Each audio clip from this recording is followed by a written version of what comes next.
네, 오늘 하나님의 말씀은 요한복음 7장 31절부터 39절까지입니다. 요한복음 7장 31절부터 39절까지 제가 봉독합니다. 무리 중에 많은 사람이 예수를 믿고 말하되 그리스도께서 오실지라도 그 행하실 표적이 이 사람이 행한 것보다 더 많으려 하느니 예수에 대하여 무리가 수군거리는 것이 바리새인들에게 들린지라 대제사장들과 바리새인들이 그를 잡으려고 아랫사람들을 보내니 예수께서 이르시되 내가 너희와 함께 조금 더 있다가 나를 보내신 이에게로 돌아가겠노라. 너희가 나를 찾아도 만나지 못할 터이요 나 있는 곳에 오지도 못하리라 하시니 이에 유대인들이 서로 묻되 이 사람이 어디로 가기에 우리가 그를 만나지 못하리요 헬라인 중에 흩어져 사는 자들에게로 가서 헬라인을 가르칠 터인가. 나를 찾아도 만나지 못할 터이요 나 있는 곳에 오지도 못하리라 한 이 말이 무슨 말이냐 하니라. 명절 끝날 곧 큰 날에 예수께서 서서 외쳐 이르시되 누구든지 목마르거든 내게로 와서 마시라. 나를 믿는 자는 성경의 이름과 같이 그 배에서 생수의 강이 흘러나오리라 하시니 이는 그를 믿는 자들이 받을 성령을 가리켜 말씀하신 것이라. 예수께서 아직 영광을 받지 않으셨으므로 성령이 아직 그들에게 계시지 아니하시더라. 아멘. 네, 우리가 후반기에 들어와서 이제 사도신경 세 번째 시간을 갖고 있습니다. 자, 하늘에 오르시어 전능하신 하나님 우편에 앉아 계시다가 거기로부터 살아있는 자와 죽은 자를 심판하러 오십니다. 앞에 있는 하늘에 오르시어 전능하신 하나님 우편에 앉아 계시다가 승천하신 우리 주님을 생각해 보았습니다. 그리고 두 번째로는 산자와 죽은 자의 주가 되시는 우리 주님을 같이 생각해 보았습니다. 오늘은 나는 성령을 믿으며 이 부분을 같이 생각해 보고자 합니다. 세 가지 요점이 있습니다. 우리의 목마름과 생수의 강 그리고 목마름의 해결입니다.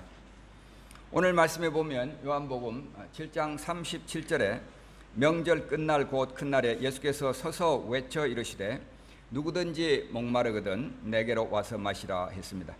이 명절은 명절 끝날 마지막 날이라고 하였는데 이 명절은 초막절을 가리키고 있습니다. 초막절은 보통 10월 달에 오게 되어 있습니다.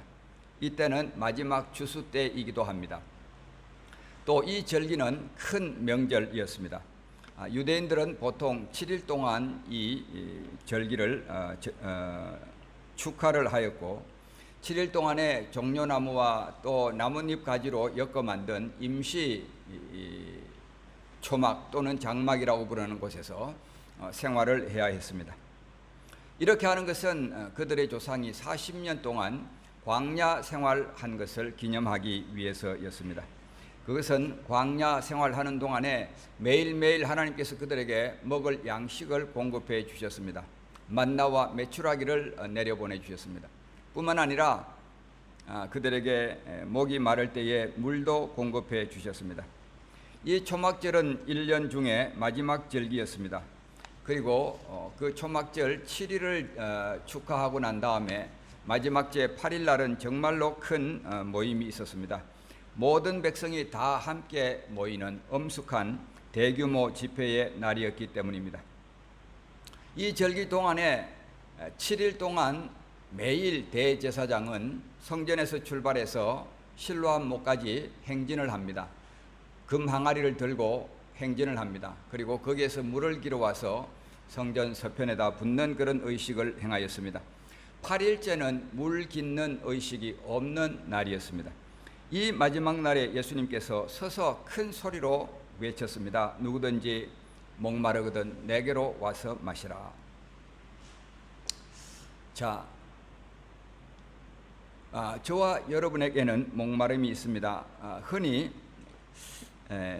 말하는 그 333 생존 법칙이 있습니다. 인간은 공기 없이는 3분까지 생존할 수 있고 물이 없이는 3일 그리고 음식이 없이는 3주까지 생존할 수 있다. 보통 그렇게 얘기합니다. 그래서 333 생존 법칙이라고 합니다. 자, 우리 몸을 보면 평균 70% 이상이 물로 구성이 되어 있습니다. 물의 중요성을 알 수가 있습니다. 혈액은 83%에서 85%까지 물로 구성이 되어 있습니다. 심지어는 뼈에도, 이게 뼈인데요, 뼈에도 22%의 수분이 함유가 되어 있습니다. 물이 얼마나 우리 인체에 중요한 것인지를 우리들에게 말하고 있습니다. 체내의 수분이 1, 2%만 떨어져도 갈증을 느낍니다. 그리고 10%가 손실이 되면 탈수증을 일으키고 20%가 손실되면 사망에 이른다고 하고 있습니다. 한국의 연구기관 잡코리아 좋은일 연구소에서 남녀 직장인 769명을 대상으로 직장인 하루 물 섭취량에 대한 설문조사를 해보았습니다. 그랬더니 직장인들 중에 64.5%, 거의 65%가 평소 갈증을 느낀다, 그렇게 대답을 했습니다. 하루 마시는 물의 양을 조사해 보니까 마셔야 할 양의 반 정도밖에는 마시지 않는다, 그런 조사가 나왔습니다. 수도만 틀면 물이 나오고 냉장고만 열면 마실 수 있는데도 우리는 몸이 원하는 만큼 물을 먹지 못하고 살고 있다, 그렇게 보여집니다. 그런데 이런 육체적인 갈증보다도 더 심한 갈증이 있습니다. 그것은 바로 영적인 갈증입니다. 우리 속에는 세상이 채워줄 수 없는 목마름이 있습니다. 그래서 우리 모두에게는, 파스칼이 한 얘기입니다. 우리 모두에게는 하나님께서 만든 진공 공간이 있다. 이 공간은 하나님 외에는 채워줄 수가 없다.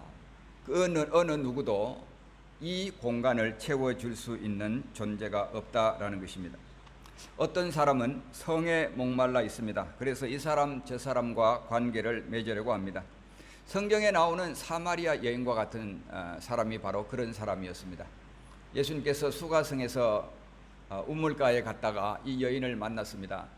대화를 하다가 가서 내 남편을 불러오라 했는데 남편이 몇 명이나 있었을까요? 성경의 기록에 하면 5명의 남편이 있었고 지금 있는 남편도 내 남편이 아니다. 그러면 남편을 그렇게 많이 갈아치운 그런 여인이었습니다. 그런데도 목마름은 가시지를 못했습니다. 그리고 그 수치스러움 때문에 아무도 우물가에 나오지 않는 그 땡볕에 12시에 우물을 기르러 나오는 그런 삶을 살아가고 있던 여인이었습니다. 어떤 사람은 경력 쌓기가 인생의 행복을 줄 것이라고 생각을 하고 이런저런 스펙을 쌓고 또 직장을 옮겨 다니는 일도 하고 있습니다. 또 어떤 사람은 모험광으로 살아가는 사람도 있습니다.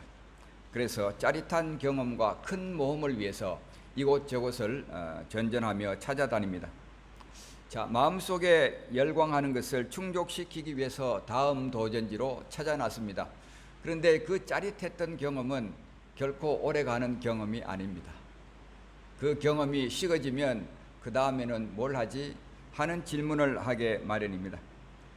많은 사람들이 목마름이 있습니다. 어떤 사람은 존재감에 목말라 합니다. 어떤 사람은 권력에 목말라 합니다. 어떤 사람은 돈에 목말라 합니다. 또 어떤 사람은 친밀한 관계에 목말라 하는 그런 사람들이 있습니다. 결국은 우리가 살아가면서 느끼는 그 목마름이라는 것은 내적인 그 공허함을 충족시켜줄 어떤 것을 찾기 때문입니다. 저와 여러분에게 지적인 목마름이 있습니다. 우리는 진리가 무엇인가? 신앙의 삶 속에서도 어떻게 하면 내가 제대로 된 신앙생활을 한번 해볼 수 있을까?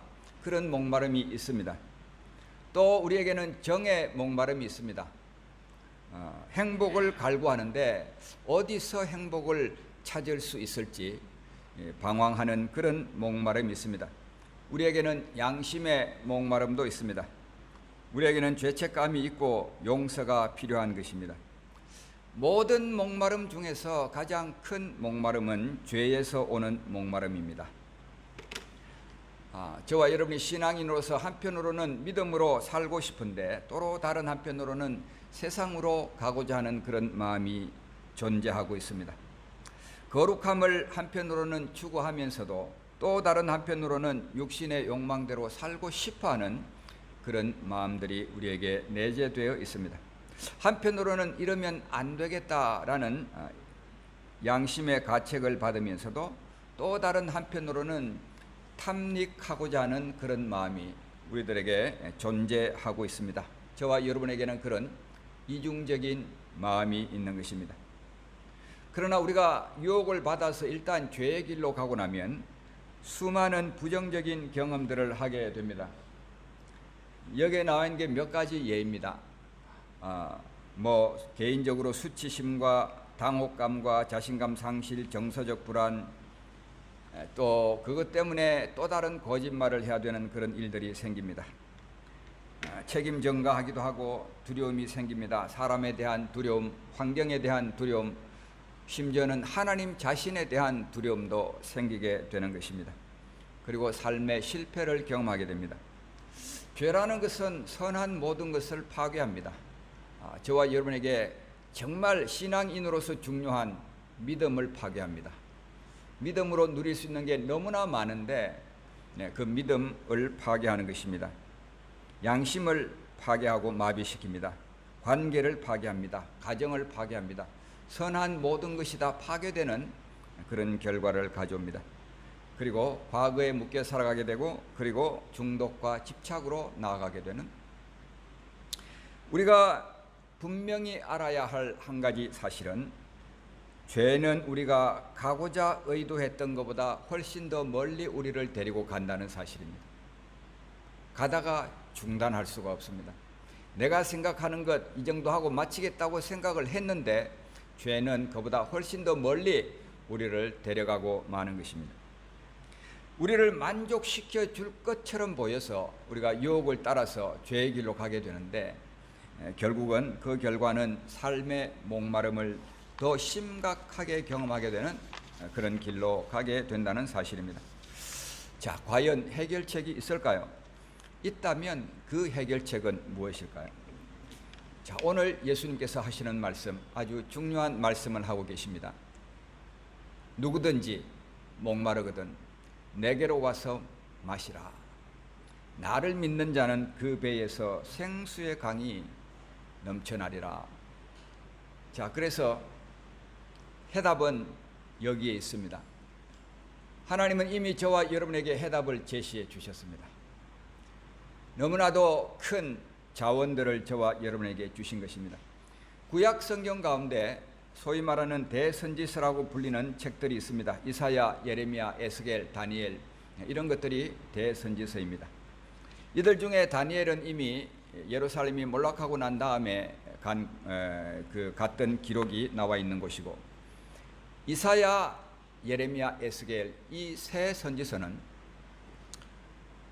예루살렘의 몰락 전과 몰락 후까지를 예언한 그런 모습이 총체적으로 담겨져 있습니다. 이 이사야 또 예레미야, 에스겔서에는 공통점이 있습니다. 공통적으로 심판을 예언을 했습니다. 그리고 또 다른 공통점은 심판을 예언하는 가운데서도 하나님께서 희망을 보여주시는, 소망을 주시고 회복을 약속하시는 그런 것들이 이 세 선지서에 공통적으로 나오고 있습니다. 이사야서를 대체적으로 요약하면 저렇게 66장까지 세 부분으로 나눌 수 있습니다. 심판과 역사적인 기록과 그리고 구원입니다. 저 역사적인 기록은 히스기야의 통치를 약간 담고 있습니다. 그러면 저것에 두 가지 내용이 있다면 심판과 구원입니다. 예레미야서는 어떻게 되어 있느냐? 그걸 요약을 하면 저렇게 되어 있습니다. 52장까지를 요약을 하면 심판과 희망과 심판입니다. 그리고 에스겔서를 요약하면 이렇게 되어 있습니다. 멸망의 예언, 멸망의 선포, 회복의 약속. 이 세 가지가 공통적으로 심판과 멸망을 얘기하고 있습니다. 그런데 그 중간중간에 회복을 얘기하시고 소망을 얘기하시는 그런 부분들이 많이 나온다는 사실입니다. 중요한 것은 하나님께서 이스라엘 백성들에게 심판을 거듭 경고를 했습니다. 그런데 이 백성들은 그런 경고를 듣지를 않았습니다. 선지자들은 직설적으로 하나님의 심판이 임할 것이다, 그렇게 선포를 했습니다. 어떤 때는 비유를 들어서 하나님의 심판을 백성들에게 가르쳤습니다. 때로는 포도원 비유가 나오기도 했고, 토기장이 비유가 나오기도 했고, 그리고 나무와 독수리 비유가 나오기도 했고, 끓는 가마의 비유가 나오기도 했습니다. 여러 가지 비유를 들어서 결국은 이 유다가 멸망할 것에 대해서 선지자는 끊임없이 백성들에게 가르쳤습니다. 그것도 안 되니까 어떤 때는 행동으로 보여줬습니다. 그래서 성을 그려놓고 마치 자기가 피난 가는 것처럼 피난민 차림을 하고 고개를 숙이고 걸어가는 그런 모습을 보여줬습니다. 백성들이 그게 무슨 의미냐, 그렇게 묻기를 기대하는 그런 행위였습니다. 그것을 통해서 하나님은 심판이 임할 것을 말씀을 하였습니다. 때로는 실물 교육을 시켰습니다. 성이 포위되는 그런 성을 그리고 이렇게 축대를 쌓고 경사로를 만들고 성문을 충돌하는 그런 기구들을 배치해 놓고, 자, 이렇게 말로, 행동으로, 실물로 이스라엘 백성들에게 심판이 임할 것을 끊임없이 얘기하였지만 백성들은 듣지를 않았습니다. 그래서 이 새 선지서에 보면 하나님이 너무나 답답하셔서 하시는 말씀들이 저기에 기록이 되어 있습니다. 너희가 어찌하여 매를 더 맞으려고 패역을 거듭하느냐, 내가 어찌하여 듣지 못하느냐, 어찌하여 이 성이 황무지가 되게 하려느냐, 너희가 어찌하여 죽고자 하느냐. 결국은 그 많은 경고를 듣고도 마침내 그 성이 멸망을 하고 말았습니다. 백성들은 하나님의 말씀에 귀를 기울이지 않았던 것입니다.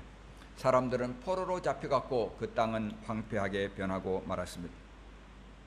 이스라엘 백성들의 역사로 보나 저와 여러분의 개인적인 경험으로 보나 별반 다를 바가 없습니다. 저와 여러분도 하나님의 뜻대로 살기를 참 원합니다. 그런데 우리의 일상생활을 보면, 돌이켜놓고 보면, 한 주를 돌아놓고 보면 실패가 많이 보입니다. 우리의 양심에 가책을 받는 일들이 생겨집니다. 자, 과연 이런 영적 목마름에 대한 해답이 무엇일까라는 것입니다. 우리는 과연 승리할 수 있을까? 앞에서도 보았지만 하나님은 심판을 예언하는 가운데서도 이스라엘 백성들에게 희망을 주셨습니다. 구원과 회복에 대한 그런 예언의 말씀들이었습니다. 우리가 이사야서, 예레미야 그리고 에스겔에 이르기까지 하나님이 주신 희망의 말씀들, 희망의 예언들을 구슬처럼 꿰어보면 이런 부분을 볼 수 있습니다. 최고의 희망을 주셨던 약속들, 각 책에서 한두 가지를 뽑아내면 이런 것입니다. 이사야서에서는 7장 14절에 보라, 처녀가 잉태하여 아들을 낳을 것이요 그의 이름을 임마누엘이라 하리라.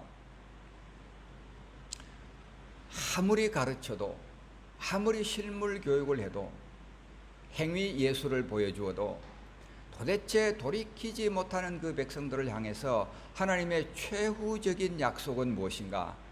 내가 너와 함께 하겠다. 계속 너와 함께 하겠다. 임마누엘, 하나님이 우리와 함께 계시다. 그 약속입니다. 그러면 하나님이 함께 하시면서 무엇을 해 주실까요? 그냥 같이 있는다는 의미가 아니라 도와주겠다는 말입니다. 하나님이 우리와 늘 함께 하면서 우리를 도와주겠다, 그런 약속입니다. 예레미야서에서 약속한 하나님의 그 소망, 예레미야는 30장부터 33장까지가 소망의 장입니다. 그 중에서 지금 32장에 보면 하나님이 그들에게 준 약속이 이것입니다. 내가 그들을 떠나지 아니하리라 하는 영원한 언약을 그들에게 세우고 나를 경외함을 그들의 마음에 두어서 나를 떠나지 않게 하겠다. 또다시 하나님의 약속은 내가 그들과 함께 하겠다. 그들을 떠나지 않겠다. 그것이 하나님의 약속이었습니다. 소망을 주는 하나님의 약속이었습니다. 자, 이 두 가지 약속, 하나님이 우리와 함께 하신다, 하나님이 우리를 떠나지 아니하리라고 하는 약속, 이것이 더 구체적으로 구체화된 것이 에스겔서입니다. 이 에스겔서가 세 선지서 중에는 제일 나중에 예언이 된 그런 책입니다. 자, 에스겔서에 보면 이렇게 얘기했습니다. 또 내가 그들에게 한 마음을 주고 그들에게 그 속에 새 영을 주며 그 몸에 돌 같은 마음을 제하고 살처럼 부드러운 마음을 주어 내 율례를 따르며 내 규례를 지켜 행하게 하리니 그들은 내 백성이 되고 나는 그들의 하나님이 되리라. 하나님의 약속이요, 내가 너와 함께 하겠다고 한 약속이 구체적으로 보여주신 실제는 무엇인가 하면 하나님께서 영을 보내주겠다, 그렇게 약속한 것입니다. 이것은 36장에서도 반복이 되었습니다. 또 새 영을 너희 속에 두고 새 마음을 너희에게 주되 너희 육신에서 굳은 마음을 제하고 부드러운 마음을 줄 것이며 또 내 영을 너희 속에 두어 너희로 내 율례를 행하게 하리니 너희가 내 규례를 지켜 행할지니라. 그렇게 지키라고 해도 지키지 않던 이스라엘 백성들, 그런데 그들이 하나님의 율례를 지킬 수 있게 되는 결정적인 소망의 약속이 여기 있습니다. 내가 내 영을 너희 속에 두겠다, 성령을 보내주겠다 라고 하나님께서 약속하신 것입니다. 저와 여러분에게 소망이 있는 것이 이것입니다. 우리의 본성으로 하나님의 말씀을 따를 수가 없습니다. 결심으로 따를 수가 없습니다. 우리 몸을 상해할지라도 그 결심이 오래가지를 못합니다. 기적을 경험하여도 그 말씀대로 살아갈 수가 없습니다. 그 경험은 며칠 지나면 희미한 경험이 되고 말기 때문입니다. 하나님께서 저와 여러분에게 약속하신 것은 영을 주겠다, 성령을 보내주겠다, 그렇게 저와 여러분에게 약속하신 것입니다. 방금도 말씀드렸듯이 이스라엘 백성들의 역사를 보면 역사 속에서 그들은 기적을 수없이 보고도 말씀을 순종치 못했습니다. 하나님과 언약을 맺고도 호렙산에서 언약식을 조인을 했지만 그래도 말씀에 순종하지 못했습니다. 때때로 훌륭한 왕이 일어나서 개혁운동을 일으켰지만 그것도 잠시 하나님의 말씀대로 살지를 못했습니다. 우리가 지금까지 얘기한 것처럼 선지자들이 거듭거듭 경고를 해도 그들은 말씀을 지키지 못했습니다. 하나님께서 주신 마지막 희망의 메시지는 내 영을 너희에게 보내주겠다라고 하신 것입니다. 하나님이 우리와 함께 하신다는 약속입니다. 예수님께서도 말씀을 하셨습니다. 볼지어다 내가 세상 끝날까지 너희와 항상 함께 있으리라. 그 약속이 성령님 안에서 성취가 되었습니다. 오늘 우리가 함께 읽었던 요한복음 7장 38절 39절 말씀입니다. 나를 믿는 자는 성경의 이름과 같이 그 배에서 생수의 강이 흘러나오리라 하시니 이는 그를 믿는 자들이 받을 성령을 가리켜 말씀하신 것이라. 하나님께서 성령으로 저와 여러분에게 함께 하시겠다는 약속이 바로 예수님에 의해서 재현이 되고 있습니다. 높이 계신 나의 친구, 하나님의 보좌 우편에 앉으셨느니라, 그 말씀을 우리가 같이 묵상할 때에 그런 말씀을 드렸습니다. 그분은 24시간 곱하기 7일 그리고 곱하기 365일 우리와 함께 하시는 분이다. 어떻게 그것이 가능하냐? 그것은 성령님으로 저와 여러분의 안에 거하시기 때문에 가능하게 되었습니다. 이 말씀에 보면 성령님은 생수의 강입니다. 성령님이 흐르는 곳에, 성령이 일하시는 곳에 생명의 기적이 나타납니다. 생명이 시작되고 자라고 꽃피는 그런 역사들이 일어난다는 것입니다. 그런데 여기 보면 생수의 강이라고 했습니다. 이 생수의 강은 영어로 보면 단수가 아니고 복수입니다. Rivers of living water입니다. 여러분 한번 생각해 보십시오. 나일강과 다뉴버 강과 아마존 강과 미시시피 강과 겐지스 강 등등 이 모든 강들을 다 합쳐놓으면 어떻게 될까요? 그것은 마르지 않는 풍성함을 얘기하고 있습니다. 성령님은 마르지 않는 풍성함으로 우리가 언제라도 도움이 필요할 때면 그 도움을 제공해 주실 수 있는 자원이 되신다는 말씀입니다. 그래서 세계 78억이 되는 인구가 성령님의 도움을 한꺼번에 요청하더라도 결코 마르지 않는, 결코 다함이 없는 그런 자원이 되어 주시는 것입니다. 자,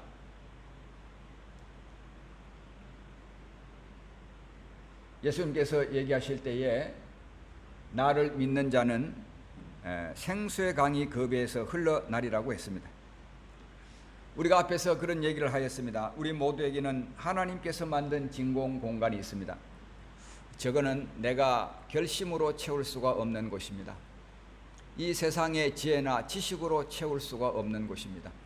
어떤 놀라운 경험을 하더라도 저기에 있는 진공 공간, 공허함이라는 것은 채워질 수가 없습니다. 저것은 성령님께서 저와 여러분의 마음에 오실 때에, 그리고 그분에 의한 삶을 살아갈 때에 저와 여러분에게서 이런 목마름이 채워지는 것입니다. 자, 생수의 강이 있다고 우리가 함께 생각해 보았습니다. 그렇다면 우리가 생활 가운데 느끼는 그 목마름이라는 것은 어떻게 해결될 수가 있는 것일까요? 아까도 얘기를 드렸지만 오늘날 우리는 목마름이라는 것을 사실상 모르고 살아야 하는 그런 세대 가운데 있습니다. 저와 여러분이 만약에 한국에 있다면 수도에 가서 꼭지를 틀어놓으면 24시간 물이 줄줄줄줄 흐를 것입니다. 그만큼 풍성한 자원 가운데 우리가 살아가고 있습니다. 그래도 현실은 사람들이 육체적으로도 목마름 가운데 살아가고 있습니다.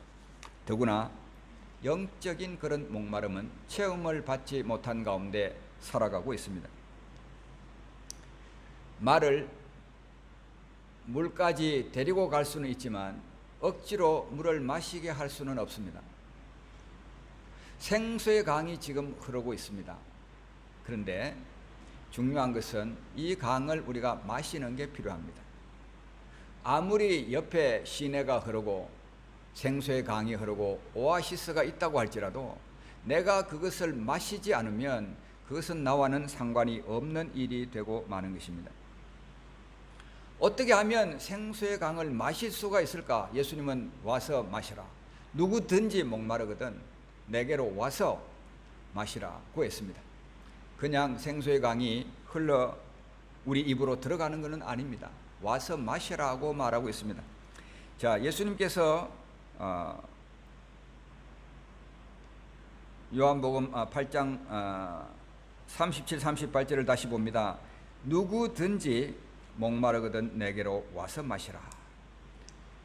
오라, 이 말은 성경에 특별히 요한복음에서 믿으라는 말과 동의어입니다. 내게로 오라라는 말은 믿으라라고 지금 말씀하고 있는 것입니다. 누구든지라고 말하였습니다. 여기에는 아무런 제한이 없다는 말씀입니다. 죄인들을 위해서 정말 좋은 뉴스입니다.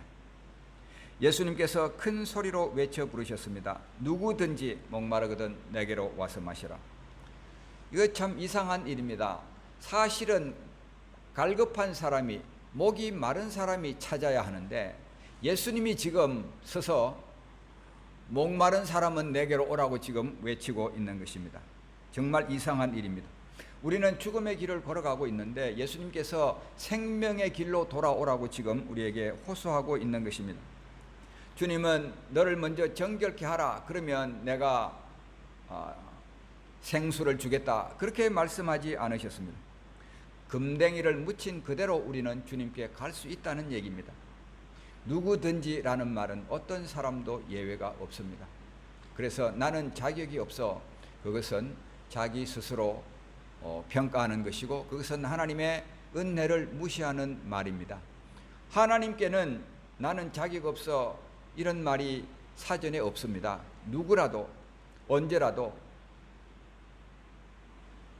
99번 실패하고서라도 다시 한 번 더 우리는 하나님께 가서 이 생수를 마실 수가 있다는 얘기입니다. 믿어야 됩니다. 우리가 생수를 마시려면 첫 번째로는 예수님을 믿어야 합니다. 그래서 여기에 보면 오라는 단어가 바로 믿음과 동의라고 얘기했습니다. 믿는 자는 성경의 이름과 같이 그 배에서 생수의 강이 흘러나오리라고 했습니다. 믿는 자들이 받을 성령을 가리켜 말씀하신 것이다. 저와 여러분이 생수의 강을 마시기 위해서는 예수님에게로 와야 합니다. 그리고 그 예수님을 믿어야 합니다. 그 예수님을 나의 주님으로 고백하는 것이 필요합니다.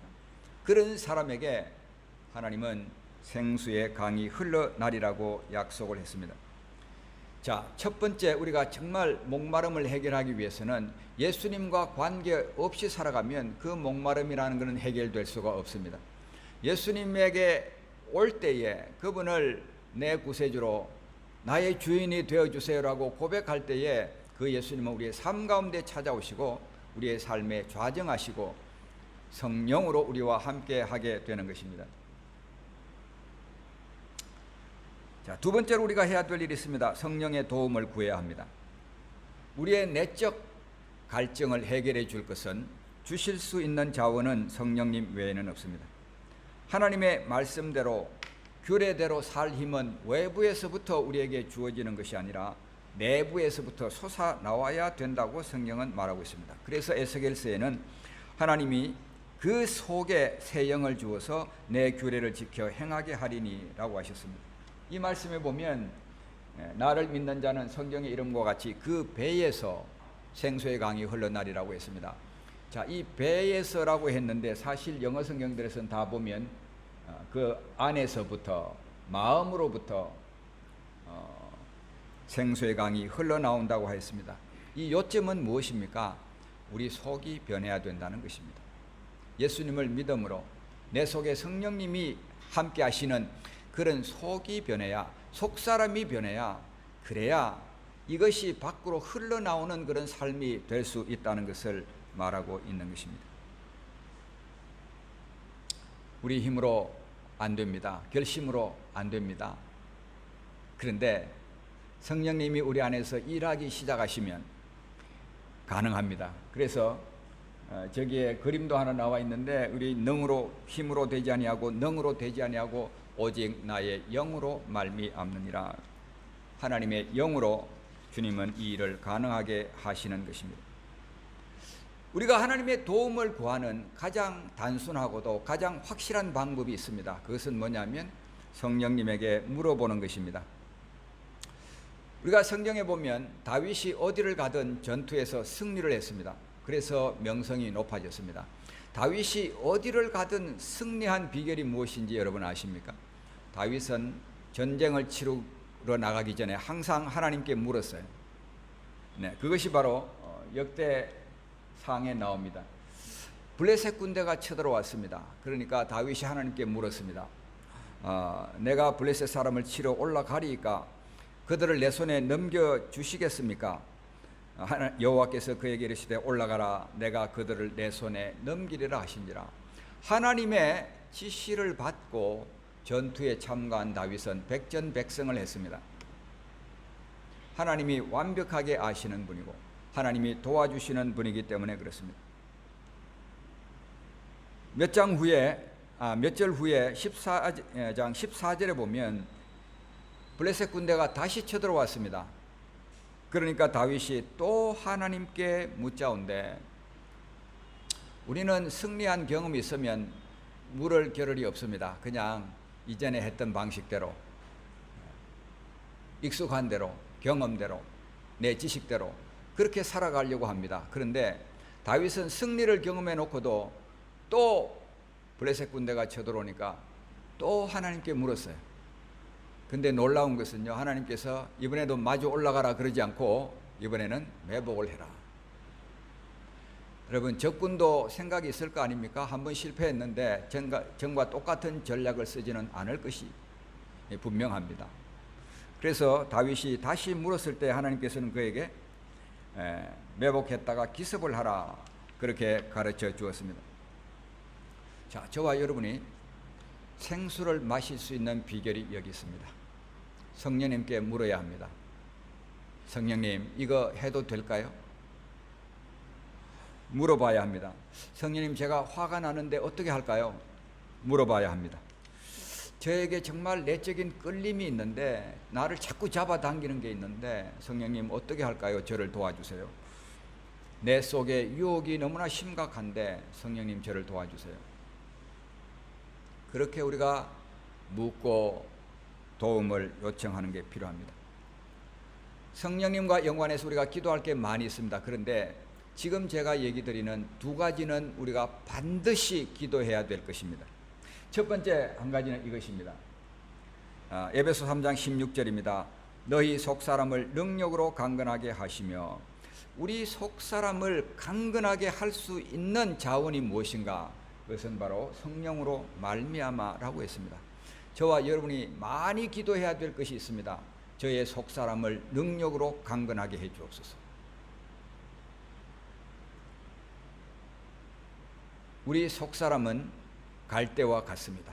그래서 성경에 보면 너희 마음이 어찌 그리 약한지, 하나님께서 한탄하신 내용 중에 한 가지가 우리 마음이 너무나 약하다는 사실입니다. 그래서 조그만한 일 때문에 감정이 상하고 조그만한 일 때문에 세상 살기가 귀찮아지는 그런 감정의 업, 다운들을 우리가 많이 경험해 나가고 있습니다. 그렇기 때문에 우리 속사람이 능력으로 강건해지는 것 반드시 기도해야 될 일입니다. 누가 그렇게 해줄 수 있는가? 성령의 능력으로 너희 속사람을 능력으로 강건하게 하옵시며. 또 한 가지 우리가 기도해야 될 것이 있습니다. 그것은 바로 하나님의 사랑이 우리 마음에 부음바 되게 하는 것입니다. 누가 하나님의 사랑을 우리 마음에 부어줄 수 있는가? 성령으로 말미암아 하나님의 사랑이 우리 마음에 부음바 된다고 하였습니다. 우리가 하나님은 우리를 사랑하신다고 알고 있습니다. 그런데 정말 실제 생활 가운데 얼만큼 하나님이 지금 나를 사랑하신다고 느끼고 있을까요? 하나님이 나를 사랑하는 것보다 하나님 존재감 없이 살아가고 있는 것이 우리 현실이 아닌지 우리 자신들을 돌아보게 됩니다. 성령으로 말미암아 하나님의 사랑이 우리 마음 가운데 부은 바 되미니, 성령님 제 마음속에 하나님의 사랑이 부은 바 되게 해주세요. 쏟아 부어주세요. 느낄 수 있게 해주세요. 하나님의 그 사랑으로 살아가게 해주세요. 그런 기도가 필요합니다.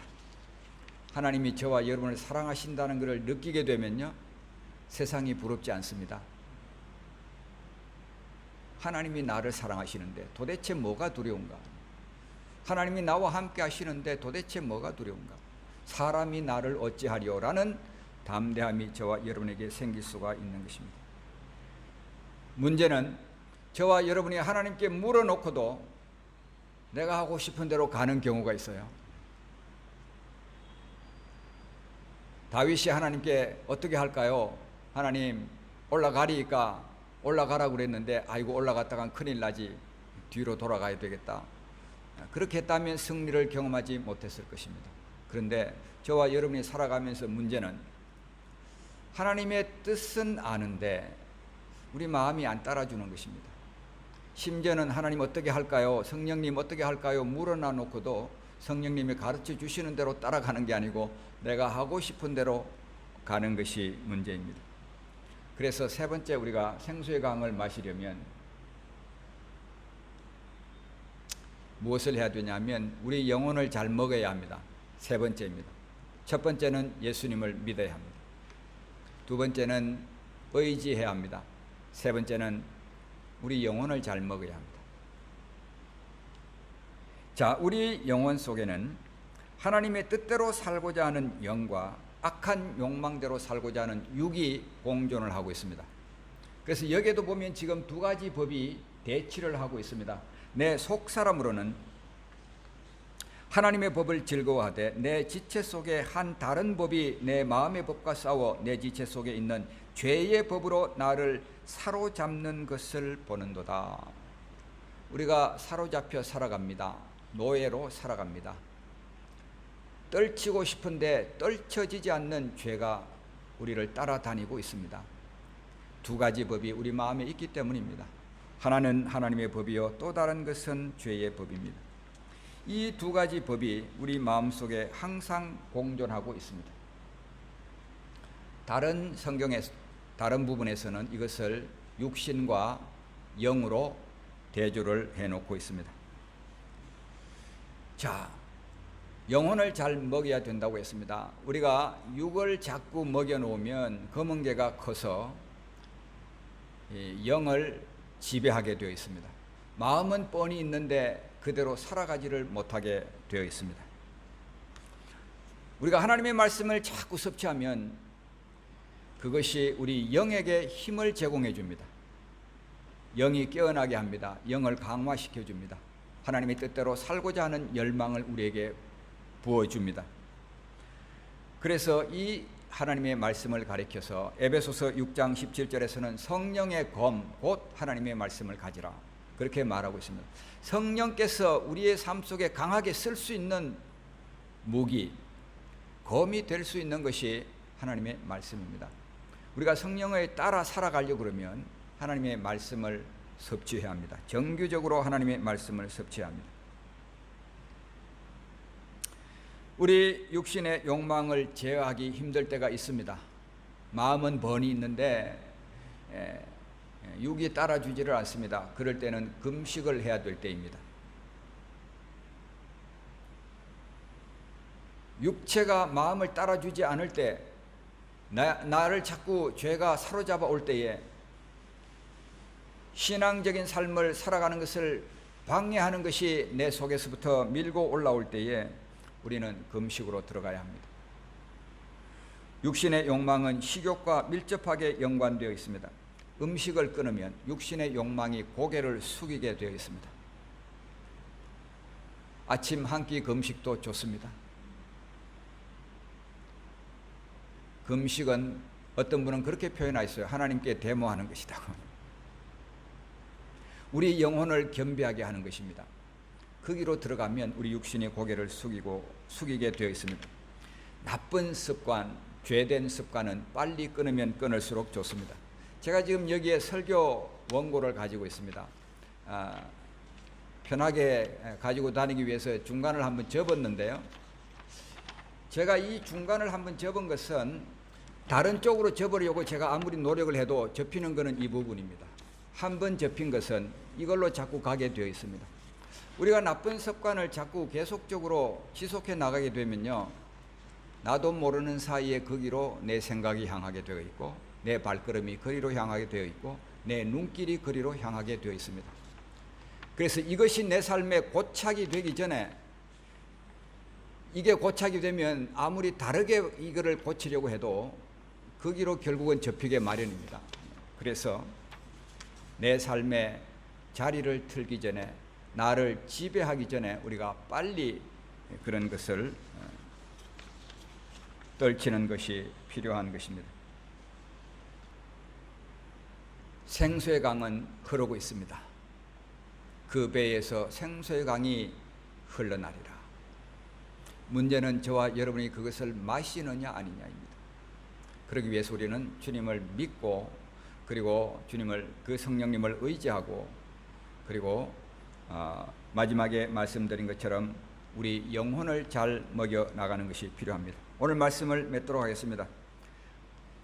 우리가 후반기에 와서 첫 번째로 하늘에 오르시어 전능하신 하나님 아버지 우편에 앉아 계시다가, 이분은 바로 우리를 도와주기를 원하시는 분이고 도울 수 있는 능력이 있는 높이 계신 나의 친구라고 말하였습니다. 이 높이 계신 나의 친구는 저와 여러분의 삶의 제한을 해결해 주셨습니다. 시간과 공간의 제한을 해결하고 언제라도 내가 요청하면 하나님께서 도와주시는 그런 분이 되셨습니다. 두 번째 시간에는 거기로부터 살아있는 자와 죽은 자를 심판하러 오십니다. 이 고백입니다. 예수님은 산자와 죽은 자의 주가 되십니다. 이분은 우리의 운명을 해결해 주었습니다. 심판대 앞에 설 때에 나는 의인으로 설 것인가 아니면 악인으로 설 것인가 우리의 운명을 해결해 주신 것입니다. 오늘 저와 여러분이 고백하는 신앙 고백, 나는 성령을 믿으며, 이 성령님은 생수의 강이라고 하였습니다. 성령님은 저와 여러분의 삶의 갈증을 해결해 주시는 분이십니다. 여러분, 삶에 목마름이 있으십니까? 어떤 갈증이 있으십니까? 그것이 무엇이든 성령님께서 우리가 도움을 요청하면, 그리고 그분의 조언대로 순종하여 살아간다면 분명히 저와 여러분에게 기쁨과 평강과 만족이 있는 풍성한 삶을 살아가도록 약속해 주셨습니다. 사랑하는 성도 여러분, 누구든지 와서 마시라고 초청하시는 이 생수의 강물을 때마다 마심으로 삶의 갈증에서 벗어나서 풍성한 삶을 사시기를 우리 주님의 이름으로 축복합니다. 기도하겠습니다. 하나님 아버지, 오늘 주님께서 명절 끝날 서서 외치셨습니다. 누구든지 목마르거든 내게로 와서 마시라. 나를 믿는 자는 성경의 이름과 같이 그 배에서 생수의 강이 흘러나오리라. 이는 그를 믿는 자들이 받을 성령을 가리켜 말씀하신 것이라. 하나님 아버지, 우리의 변화는 외형을 고치는 것으로 일어날 수 없습니다. 결심으로 되어지지 않습니다. 이전의 삶의 경험이 우리를 변화시키지 못합니다. 하나님의 말씀대로 살아가는 것이 우리들의 삶에 있어서 참으로 시험대에 오르고 있습니다. 우리의 인생에 목마름이 있습니다. 제대로 살고 싶은데 그대로 가지 못하는 목마름이 있습니다. 어디에서 우리의 갈증을 해결하려고 하고 있는지 우리 자신을 돌아봅니다. 하나님이 만드신 진공 공간이 있습니다. 하나님 외에는 채울 수가 없습니다. 오늘 우리가 만나는 목마름에 대한 궁극적인 해답은 생수의 강 성령이십니다. 예수님은 누구든지 목마르거든 내게로 오라고 말씀하십니다. 여러분은 예수님을 믿으셨습니까?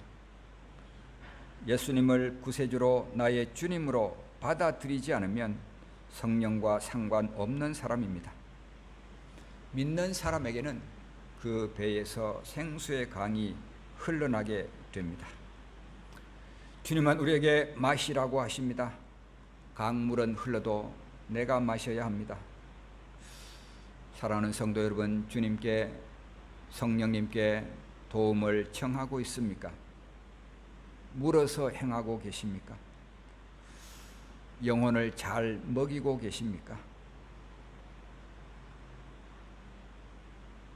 그것은 우리가 해야 할 일, 하지 말아야 할 일, 의무의 규정이 아닙니다. 우리의 삶에 윤택한 삶을 위하여, 풍성한 삶을 위하여 주님은 우리에게 권면하고 계시는 것입니다.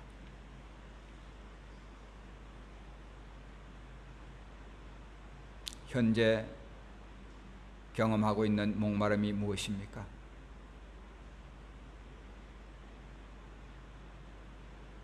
내 힘으로 해결하려고 노력하는 것이 아니라 하나님, 성령님으로 말미암아 내 속에 하나님의 사랑이 부음바 되게 하여 주옵소서. 기도하게 하여 주옵소서. 하나님의 사랑이 우리를 강권하여서 주님의 뜻대로 살아갈 수 있는 동력을 얻게 하여 주옵소서. 성령으로 말미암아 우리의 속사람을 능력으로 강건하게 하여 주옵소서. 기도하기를 소원합니다.